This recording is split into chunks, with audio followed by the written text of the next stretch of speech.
ఎప్పుడు మొదలైందో తెలుపగల తేదీ ఏదో గుర్తించేందుకు వీలుందా?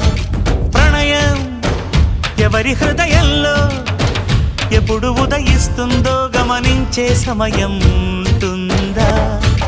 ప్రేమంటే ఏమంటే చెప్పేసి మాటుంటే ఆ మాటకి తెలిసేనా ప్రేమంటే? అది చరితలు సైతం చదవని వైనం, కవితలు సైతం పలకని భావం, సరిగమలెరుగని మధురిమ ప్రేమంటే. దరిదాటి ఉరకలు వేసే ఏ నదికైనా తెలిసిందా తనలో ఈ ఉరవడి పెంచిన తొలిచిన కేదంటే? సిరిపై రై ఎగిరే వరకు చేనుకు మాత్రం తెలిసిందా తనలో కనిపించే కళలకు తొలి పిలిపేదంటే?